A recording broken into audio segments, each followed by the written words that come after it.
Hey guys, and welcome back to my channel. My name is Elizabeth, and if you're new here, welcome. I am super late, but today I am filming my February wrap up. Yes, I cannot believe that we are already in March. And February, just like January, was a very good reading month. I read one, two, three, four, five, six, 7 books. I don't think, sorry, just making sure, I don't think I ended up reading 8 books, but at least I read 7 physical books. Well, some of them I did listen to, but I did read 7. Sorry, the internet here is like horrible. Let me see. 1, 2, 3, 4, 5, 6. Yes, 7 books. So the first one that I finished, and I actually finished it the 1st of February. I was between this one and Twisted that I read last month to see which one of the two I would finish first. I think I had about like 4 hours in this one and like an hour and a half in the other one. So I finished Twisted in January, and I finished this one on the first because I couldn't squeeze it in. At the end of January, if you've been here for a while, we all got sick. And literally now is when we are all doing better, and it is almost the end of March. So that was brutal. So, anyways, the first book that I finished in February was Hopeless by Elsie Silver. This is about Bo and Bailey. They are neighbors, but they are like rival families because the Jensen clan, it's 2 brothers and a sister. They are not the best people, supposedly. Bo was in the military and he gets hurt, so he has to come back from that. So he's got trauma from that. If you saw my Chestnut Springs reading vlog, I give more details on this. Again, it's another 13-year age difference, which to me is just, I don't know. That to me is too much. But whatever. It is a fake fiance trope, and it says it here, correction, her fake fiance, so it's not even a spoiler.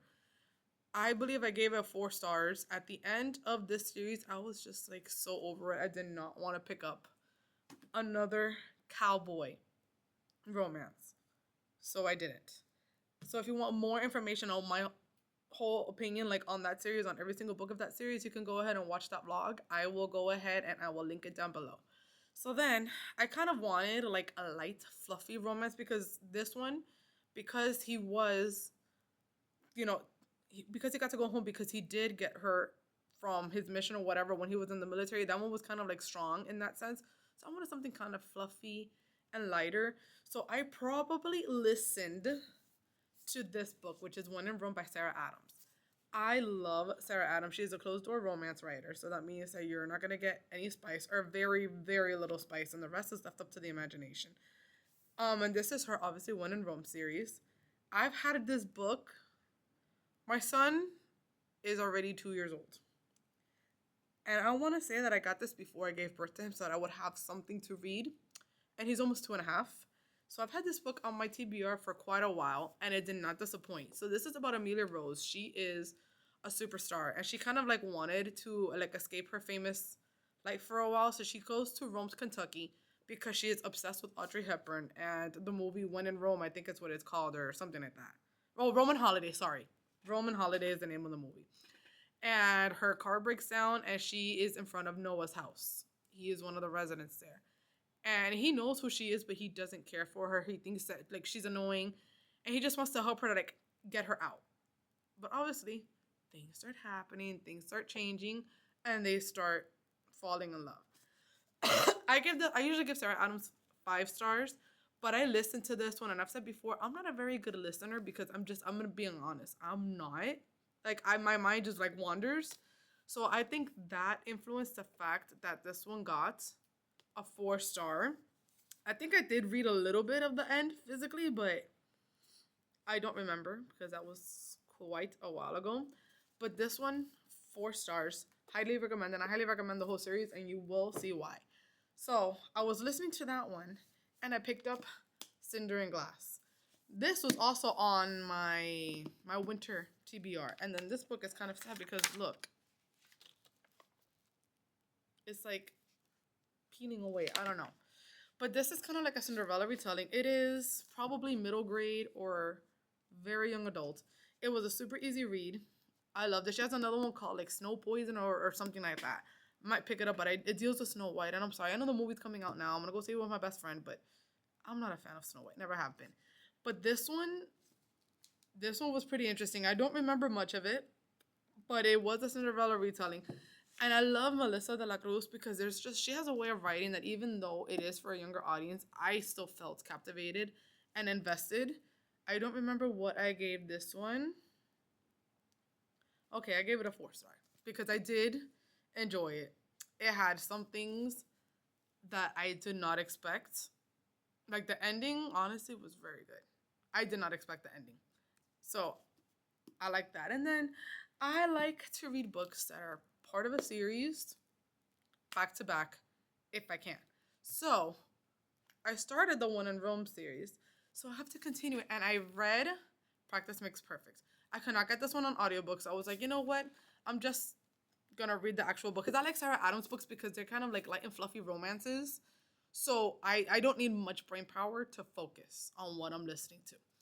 But this one I liked even better than When in Rome. So this one deals with, I forgot his name. It's Annie, which is Noah's from the first book, one of his sisters, because he's the only boy. Out of 4 siblings, he's the only boy. So this is, yes, because it's going to be 4 books in the series, yes. Yes, sorry. Calculate. I don't know when the 4th book is coming out.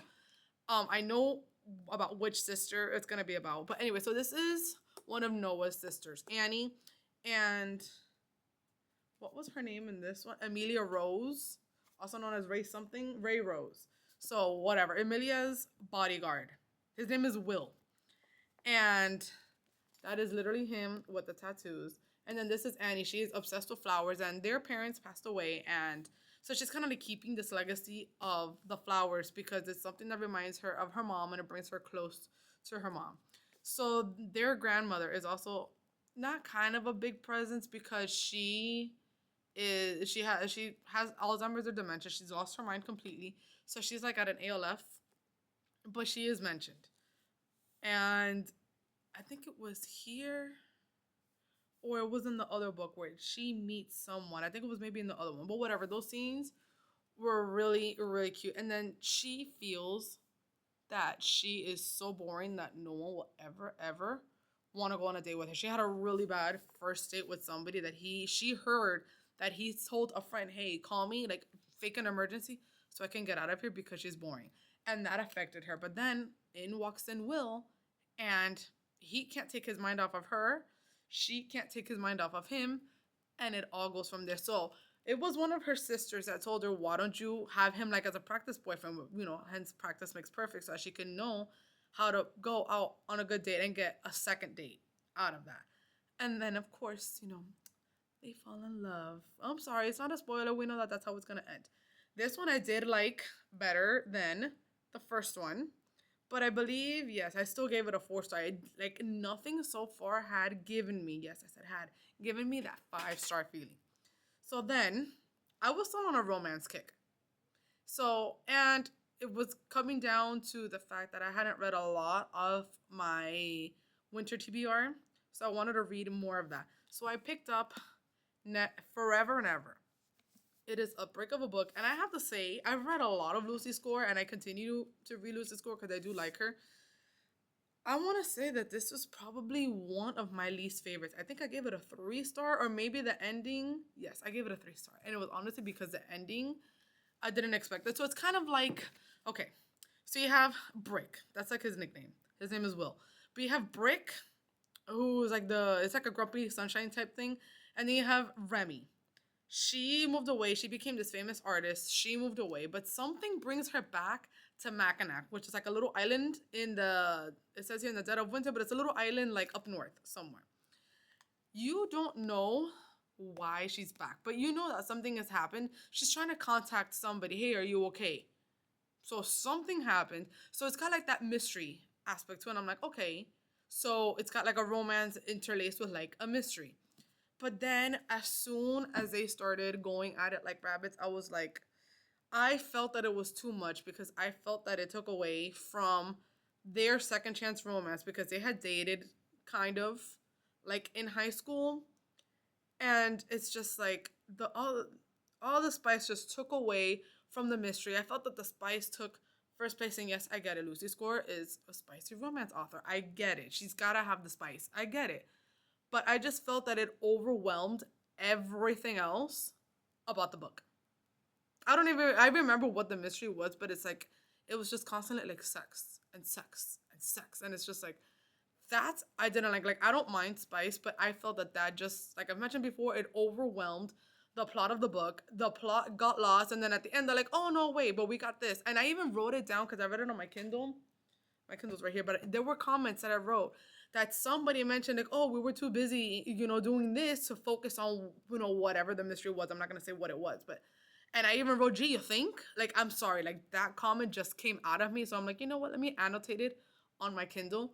But yes, I just felt that it was way too much. So that is probably my least favorite Lucy Score so far. I mean, it doesn't discourage me from reading her books because I just bought her newest one, Story of My Life. But that one, I don't know. It could have been so much more than it actually was, and all because of the spice within the book. Either way, I've been listening to the series, and I know that that affects the rating because my mind goes off to La La Land. So after that, I listened to Crossed by Emily McIntyre. So this is still part of the Never After series. I have to say, I have read most of the books within the first 2 months of the year, and there's 5 books. Well, I have listened, except for the first one, Hooked, I've read, but the other ones I've listened to. This one is more of the Hunchback of Notre Dame retelling. It had some type of representation because it's about Father Cade, Frederic. So he's like a priest or something, and Amaya Paquette. She she has a younger brother. His name is Quentin. He is on the spectrum, so he has autism. So it's kind of represented in some of the things that he does. Like he repeats things. So instead of asking her, how was your day? He was like, oh, how was your day? So he kind of like there was some representation. He wasn't really a main character, but their mom just like up and left them. So she felt the need to have to take care of her younger brother, considering that he can't take care of himself. So then the bad guy, I forgot his name. I'm sorry, I thought something had happened to my book. I forgot his name. It's not Cade, but it's the guy that like falls in love with Amaya or something, and he wants to marry her, and she knows that if she marries him, Quentin, which is her younger brother, is gonna be very well taken care of. She works at a strip club. She knows that he's gonna be taken care of because this is a man with money. But she keeps going back to Father Cade, and Father Cade, even though it's a sin, he goes back to watch her, and then like the violence was kind of like self-inflicted on behalf of Father Cade because he's like, oh, I know that it's a sin to watch her dancing the way that she's dancing. So he would like inflict the pain on himself. Like he would lash out with a whip and whip himself until he bled. So it wasn't really on anybody else. For her, let me see.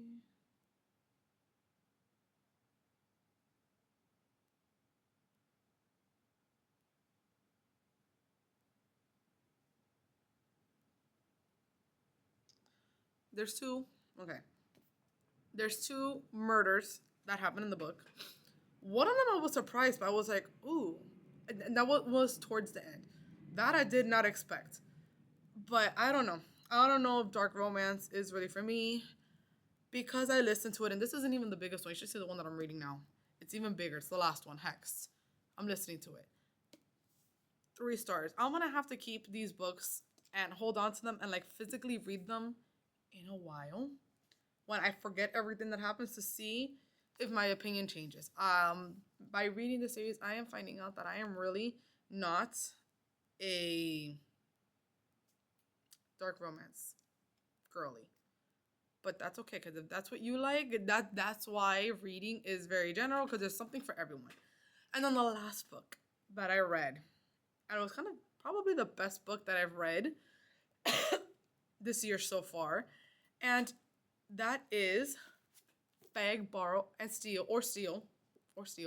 by Sarah Adams, the third book in the When in Rome series. So this one follows Emily and Jackson. They are both second grade teachers at the same elementary school. They have been rivals since the very beginning of college because she got off a bad romance, like a bad breakup. Her boyfriend broke up with her, and he by mistake spilled coffee on her, and they've been enemies ever since. But just and then she wants to be a writer, but not just any writer. She wants to be like a spicy romance writer. So she's gonna send out her stuff to publishers, and she's a little drunk. She ends up sending it to their principal. So she enlists the help of Jack to try to get it back, so that way the principal never sees it. And it's just the story takes off from there. Ah, I loved it. It made me cry. It made me laugh. I don't know if I cried because I was on my period or like very close to my period. I don't remember, but all I know is that this one I did give 5 stars. This is my first 5 star of the year. Sarah does put and it's kind of like multimedia. So for example, here these are emails. So here you would have like emails back and forth. Sometimes even years ago, on top of emails, you have text messages. Let me see if I can find one. So like here's one. Hold on. Hold on. So like here's one, like what it would look like. And I just found the book so cute. Now, I said that there's going to be a fourth one. So we took care of Noah. We took care of Emily, which is this one. We took care of Annie, which is In Practice Makes Perfect. So now we're left with Madison. That's going to be her book. And I already know who the love interest is. And I want to see how that is going to play out. But either way, these are the 7 books that I read / listened to in February. My favorite one, like I said, was Beg, Borrow, Steal. I didn't leave it last on purpose. It was just the last book that I read of the month. And it really was a great way to finish the month. So I just want to say thank you for watching. Comment down below if you've read any of these books, what your thoughts were. And if you have finally found your first 5 star of the new year. See you later, guys. Bye.